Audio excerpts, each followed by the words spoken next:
Hey everyone, welcome to online class. आज हम लोग एसे का ओरिएंटेशन क्लास करने वाले हैं। आज से आपकी एसे की बैच स्टार्ट होने वाली है। So the first class I want to take is basically the orientation. Whether I will tell you कि एसे का पेपर कैसा होता है। We will look at the PYQs। ठीक है, एसे कितने टाइप्स के होते हैं जो आपको प्रिपरेशन करने हैं, एसे का वेटेज क्या है मेंस में, और ये जो कोर्स है आपका इसमें कैसे कैसे क्लासेस आपकी प्रोसीड करेगी and how this course will ना हेल्प यू इन इम्प्रूविंग और कवरिंग योर एसे सिलेबस। ठीक है, सो BPSC मेंस के लिए आप लोग तैयारी कर रहे होंगे। 71 BPSC मेंस के लिए भी बहुत बच्चे जो हैं 72nd BPSC फाउंडेशन के लिए भी पढ़ रहे हैं। सो जो एसे का जो पेपर है, I hope you are aware of the pattern of the mains examination. 3 paper होगा जिसका मार्क्स आपका फाइनल जो आपकी रैंकिंग बनेगी उसमें कैलकुलेट होता है, उसमें ऐड ऑन होता है। तो एक होता है GS1, दूसरा पेपर GS2 एंड तीसरा इज़ द एसे। ठीक है, अब ये तीनों पेपर का इक्वल वेटेज है, तो एसे का जो वेटेज है वो 1/3 हो जाता है वेटेज इसका। ठीक है, हर एक पेपर 300 नंबर का है, तो ये तीनों पेपर को मिला के आपका 900 नंबर का आपका मेंस का पेपर होता है टोटल। एसे आपका 300 मार्क्स का है। ईच पेपर के लिए आपको 3 घंटे मिलते हैं और इस 3 घंटों में आपको अपना पेपर को कंप्लीट करना है। उसी तरह एसे में भी आपको 3 घंटे मिलेंगे, 300 मार्क्स के आपका पेपर रहेगा टोटल एसे का। तो जैसा कि आपने BPSC में आपने देखा होगा कि ये जो एसे का इंक्लूज़न था ये कब से हुआ? ये हुआ 68 BPSC से, है ना। इससे पहले क्या था? इससे पहले ऑप्शनल था जिसके मार्क्स आपके फाइनल रैंकिंग बनने में, आपके फाइनल सिलेक्शन में जोड़े जाते थे। बट इसको अब ऑब्जेक्टिव टाइप में कर दिया गया है और ये क्वालिफाइंग नेचर हो गया है, जस्ट लाइक हिंदी का जो पेपर आपका होता है, हिंदी लैंग्वेज का पेपर का। तो एसे में 69th में भी एसे था, 68 के बाद ही हुआ है, 70th में भी एसे था। तो जब हम फाइनल मार्किंग की बात करें, मेंस के मार्किंग की, तो आपने एक पैटर्न देखा होगा GS1, GS2 and essay. GS1 में जो मार्क्स है वो रिलेटिवली हायर साइड पे होते हैं because of the inclusion of the DI इसमें 72 मार्क्स का पूछा जाता है, जिस वजह से अगर आप DI अच्छा ले आते हो, लाइक 68+ ऑनवर्ड्स मार्क्स ले आते हो, तो अल्टीमेटली आपका जो स्कोर हो जाएगा GS1 में वो विच इज़ अराउंड 180 के आसपास रहेगा, which is a very very good marks. ठीक है, उसी तरह अगर आप एसे में 300 मार्क्स में अगर आप 165+ मार्क्स ले आते हो, again it is considered one of the good marks और the excellent marks in the mains. Consequently सबको मिलाओगे, एक समेशन करोगे, GS2 में रिलेटिवली कम मार्क्स आते हैं, तो ओवरऑल अगर आपका मेंस का मार्क्स है जो 500 के अराउंड आ जाता है and if you score like 80 और 85 इन द इंटरव्यू, तब तो आप भाई टॉप 5 में आ जाओगे, टॉप 10 में आ जाओगे। तो इस तरीके से you have to make up your mind कि मुझे किस डायरेक्शन में और कहाँ पे मुझे कितना एफर्ट देना है। जो एफर्ट आपका 100% है उसमें से कहाँ पे आपको मैक्सिमम एफर्ट देना है और कहाँ से ज़्यादा आप मार्क्स फेच कर सकते हो और अपने मेंस के मार्क्स को, क्यूमुलेटिव मेंस के मार्क्स को बढ़ा सकते हो। तो essay is one such paper of the mains जहाँ पे आप स्कोर कर सकते हो। बस इस पे थोड़ी मेहनत करने की आपको ज़रूरत है, बिकॉज कंटेंट लेवल पे आप जो इसमें नॉलेज डालोगे, इस पे जो कंटेंट डालोगे, वो नॉलेज आपको GS1 और GS2 से आएगा। बस इसकी स्ट्रक्चरिंग डिफ़र करती है। यहाँ पे GS1 और GS2 की तरह हमें आंसर नहीं लिखना होता है। So this is all about ऐसे, और ऐसे को लेके कैसे चलेंगे, ठीक है, समझ में आ रहा है। सो जो ऐसे का भी लेक्चर होगा, the essay lecture will be conducted in such a way कि it is a exercise for you, because कोई भी ऐसे रटा नहीं सकता आपको, ठीक है। The essay depends mostly upon your personal practice करोगे, एंड साथ साथ we will look at the different expect कि किस एक्सपेक्ट्स में, डायमेंशंस में आप ऐसे को लिख सकते हो, वो ज़्यादा इंपॉर्टेंस रखता है। बाकी content you already know from the coverage of the GS1 and GS2। All right, so again welcome to the very first class of the essay, and this is the orientation class for the essay. मैंने थोड़ा brief introduction दे दिया कि कैसे इस ऐसे का classes चलेगी। We will look at the PYQ and then उसके बाद हम लोग आगे के ऐसे को डिकोड करते हैं कि कैसे ऐसे को हमको एक्चुअली में कवर करना है। समझ में आया? So I hope you have like the pace, कि किस पेस के साथ आपका लेक्चर्स चलेगा, क्योंकि हमें इधर उधर की बातें नहीं करनी है। We have the limited time, I also have a limited time, you also have the limited time. उसी लिमिटेड टाइम में we have to give our best, हमें इस पे फोकस करना है, ठीक है। तो क्लियर हुआ ऐसे क्या पेपर है, कैसा पेपर होता है, कितने मार्क्स का है, कितने घंटे मिलेंगे आपको लिखने के लिए, and how it is different from the GS1 and GS2। चलो अब थोड़ा सा जो मैंने आपको ब्रीफिंग दिया कि मेंस का पैटर्न ऐसा होता है, ऐसे इतने घंटे में क्या लिखने होते, तो चलो हम लोग प्रीवियस ईयर क्वेश्चन ही देख लेते हैं, जिससे आपको और क्लैरिटी मिल जाएगी कि हमें, जो मैंने बात किया ना कि हम इसमें देखेंगे कि कौन कौन से ऐसे के टाइप्स है जो आपको पढ़ने हैं, उसकी क्लैरिटी आपको मिल जाएगी। तो चलो हम लोग देखते हैं। सो दिस इज़ द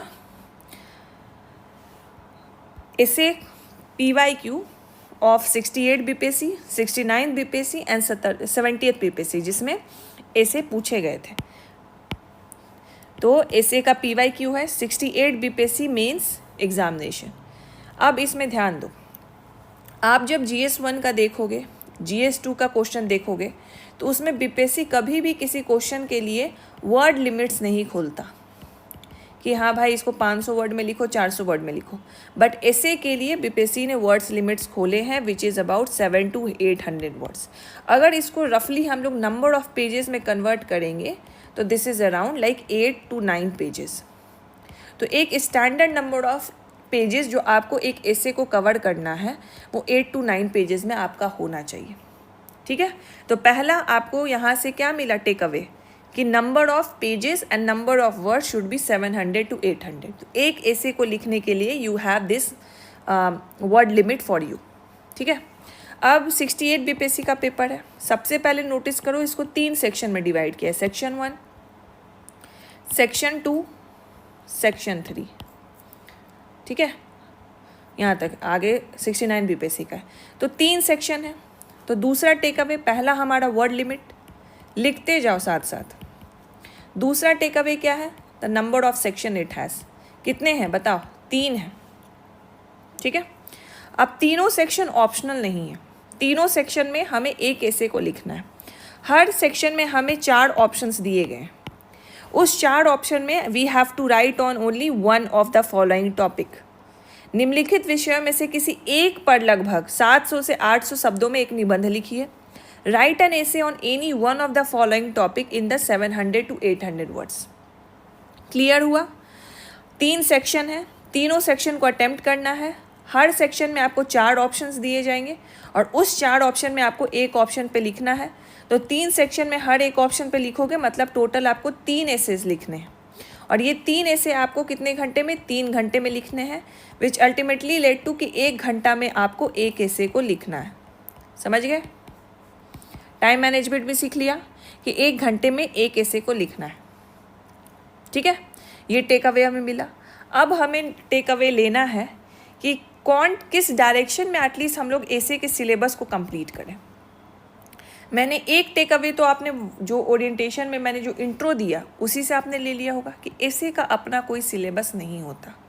ऐसे का जो सिलेबस होता है वो GS1 एंड GS2 को कंबाइन करके ही ऐसे बन जाता है। उसी के डायमेंशंस को, उसी के कंटेंट को आपको मोल्ड करके ऐसे को फ्रेम करना है। ठीक है, समझ गए? अब चलो आते हैं हम लोग एक्चुअल क्वेश्चंस पे, ऐसे के टॉपिक्स पे जो ऐसे पूछे जा चुके हैं बीपीएससी के द्वारा। तो सेक्शन 1 में देखो, forest creates its own tree, it does not wait for the people to throw seeds. पहला ऐसे। अब ये ऐसे कोई स्पेसिफिक टॉपिक से नहीं है, ये हेल्थ से नहीं है, एजुकेशन से नहीं है, विमेन से नहीं है, फॉरेस्ट से भी नहीं है कि बताओ फॉरेस्ट के बारे में लिखो, फॉरेस्ट के बारे में। बट ये क्या है? ये कहीं ना कहीं एक फिलोसफिकल ईडियम्स दे रहा है, ये कहीं ना कहीं एक फिलोसफिकल सेंटेंस दे रहा है कि फॉरेस्ट जो है वो खुद से अपने ट्री को उपजाती है, खुद से अपने ट्री को ग्रो करती है, वो किसी के लिए वेट नहीं करती कि कोई उसको जाके सीड दे तब जाके वो होगी। तो इसी तरह कि जो मेहनत करना चाहते हैं, जो अपनी लाइफ में कुछ एस्पिरेशन रखते हैं, जो मैनिफेस्टेशन रखते हैं, उनको किसी दूसरे से मोटिवेशन और इंस्पिरेशन की ज़रूरत नहीं पड़ती। वो उनके मन में वो चीज़ होती है तो वो चीज़ वो काम करते हैं और उसके लिए वो काम करते हैं। उनको अलग से कोई तीसरे और दूसरे इंसान की ज़रूरत नहीं पड़ती कि उसको बोला जाए कि भाई तुम ये करो, तुम पेड़ में पानी दो, या तुम मुझे मोटिवेट करो, तुम मुझे डेली मोटिवेट करो कि मैं ये काम करूँ। तो ये क्या हो गया? ये हो गया ए फिलोसफिकल ऐसे। इसमें कहीं ना कहीं एक फ़िलॉसफी छुपी हुई है, उस फिलॉसफी पे आपको ऐसे लिखना है। ठीक है, तो पहला जो हमें सब टाइप मिला ऐसे का, वो क्या है? द फिलोसफिकल ऐसे। समझ गए? दूसरा देखो, literature is not only a source of knowledge but also a form of the moral and the social activity. अब ये बात कर रहा है लिटरेचर पे। जो साहित्य है वो सिर्फ ज्ञान नहीं देती, वो आपके मोरालिटी को भी फ्रेम करती है और आप किस तरीके से समाज में क्रियाएं करते हैं उसको भी फ्रेम करती है। तो दिस इज़ द कॉम्बिनेशन, जो एक स्टैटिक टॉपिक है जो कि साहित्य है, एंड प्लस उसको एक फिलोसफिकल एंगल दिया जा रहा है कि ये सिर्फ हमें नॉलेज नहीं देती but it also provide a some नैतिक और सामाजिक क्रिया, the moral and the social activity venture to it. समझ गए? तो this is also another type जिसमें फिलोसफिकल प्लस जो कन्वेंशनल टॉपिक है उसको जोड़ के बनाया गया है। Perform your obligatory duty because action is indeed better than the inaction.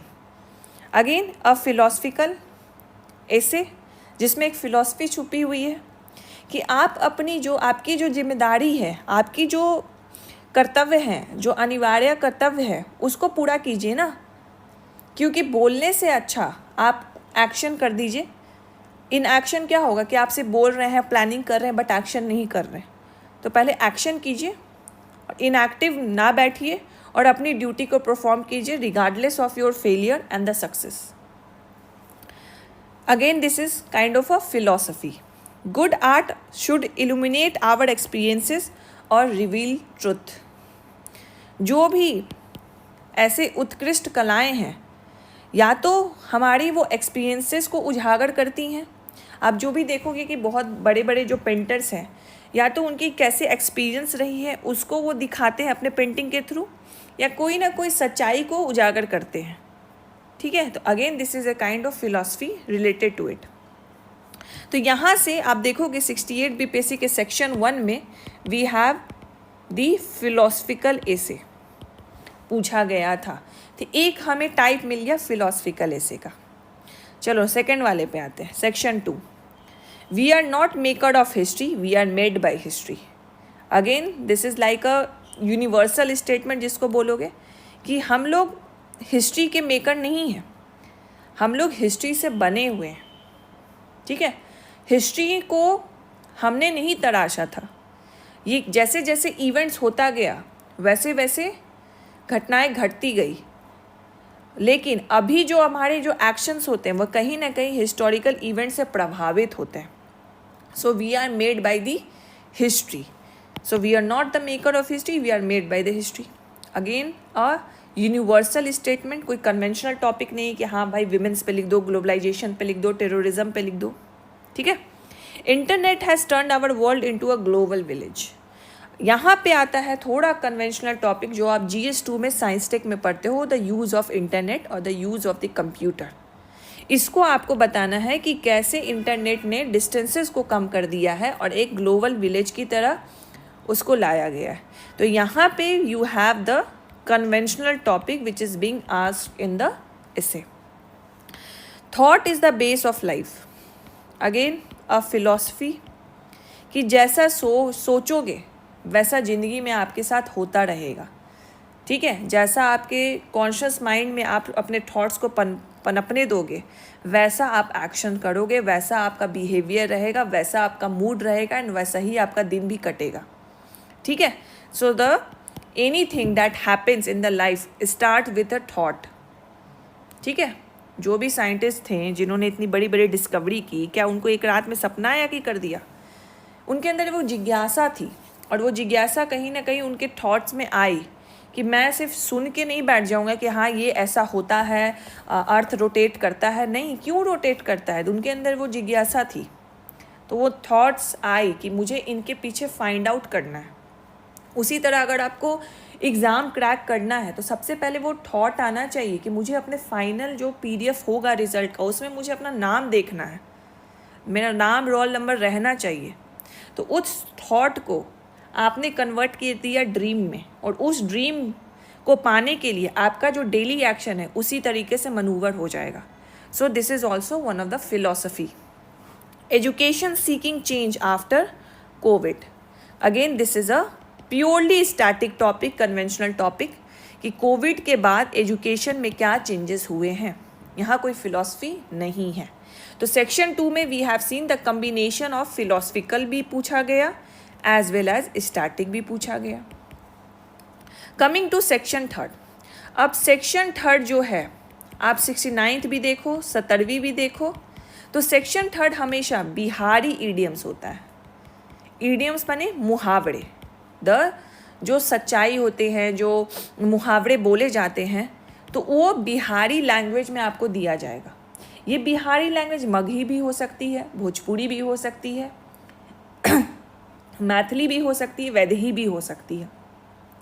आपको इसको एज ए फिलोसफिकल ऐसे ही ट्रीट करना है। जस्ट इसके जो बीच का डिफरेंस है वो है कि इसका मीनिंग आपको पता होना चाहिए। तो इसको कवर करने का सिर्फ एक तरीका है कि बिहार इडियम्स के कुछ लिस्ट हम आपको प्रोवाइड करेंगे, उस लिस्ट को आप गो थ्रू कीजिए और उसको ध्यान में रखिए, उसको याद रखिए, और उसी से, क्योंकि इडियम्स इतने सारे हैं, आप कभी भी नहीं बोल सकते कि आपने सारे मुहावरे पढ़ लिए हैं बिहारी लैंग्वेज में। उसके बस हमें एसेंस को पता करना है एंड उसको हम एज ए फिलोसफिकल ऐसे हम लोग ट्रीट करेंगे। चलिए देखिए, धर्म के बिना विज्ञान नांगर्छ है, विज्ञान के बिना धर्म आनर्छ है। कि धर्म के बिना विज्ञान का कोई अर्थ नहीं है एंड विज्ञान के बिना भी धर्म का कोई अर्थ नहीं है। दोनों म्यूचुअल को एग्जिस्ट करने चाहिए, तभी जाके सोसाइटी में ग्रोथ भी होगी एंड सोसाइटी में वो मोरालिटी और सोशल कनेक्टिविटी भी बनी रहेगी।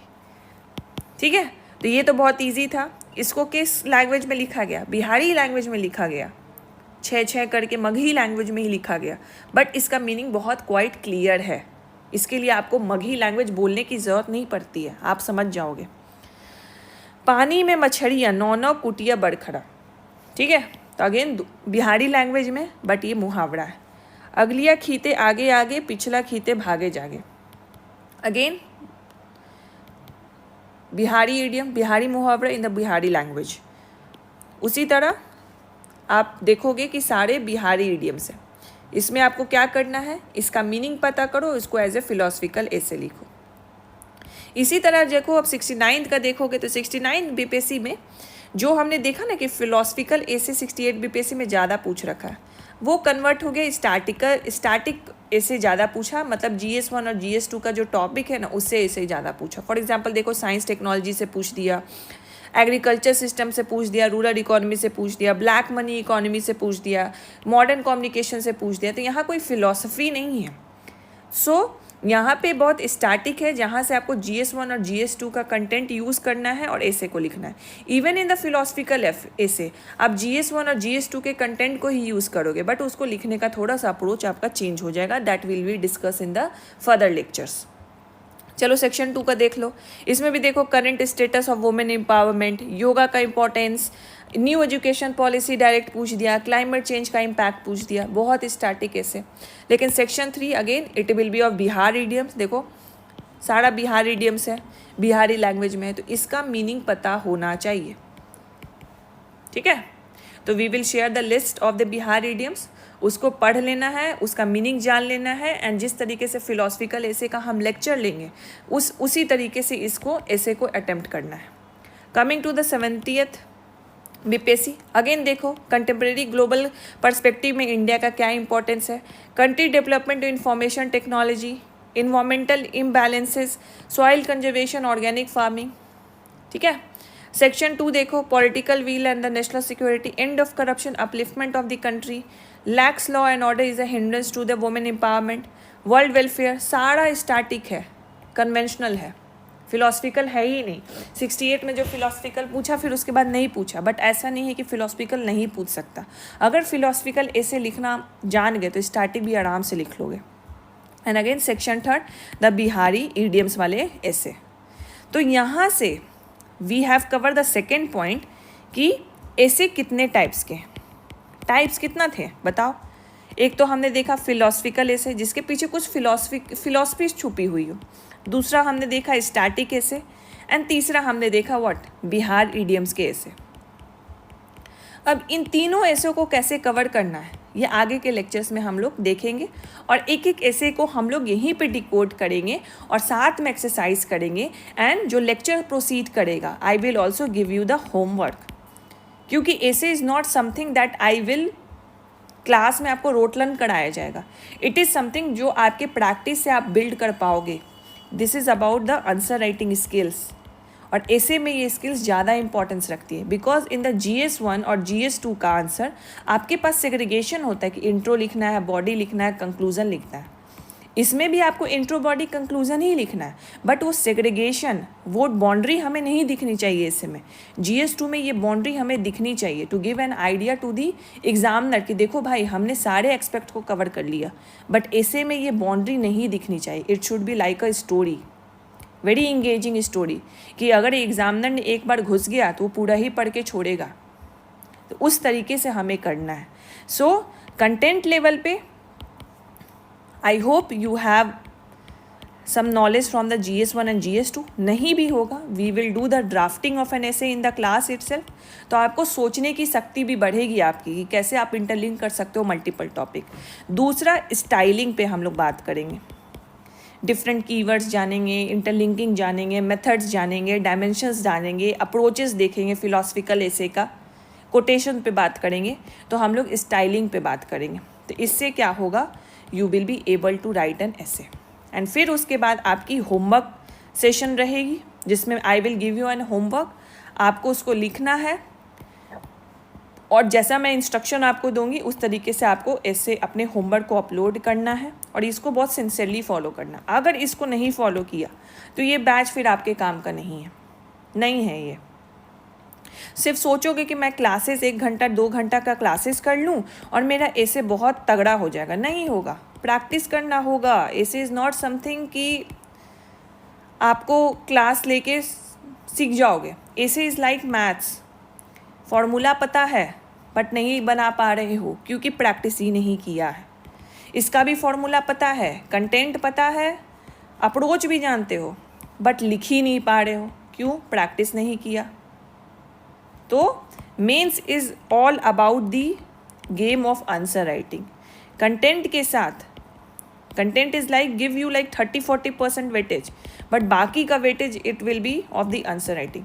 कंटेंट सारा दिमाग में है बट उतार ही नहीं पा रहे हो, तो क्या मेंस हो जाएगा? नहीं होगा। किसी के पास कंटेंट उतना नहीं है बट उसकी जो राइटिंग स्किल्स है बहुत अच्छी है, बहुत ज़्यादा अच्छी है, तो वो आपसे ज़्यादा मार्क्स ले आएगा।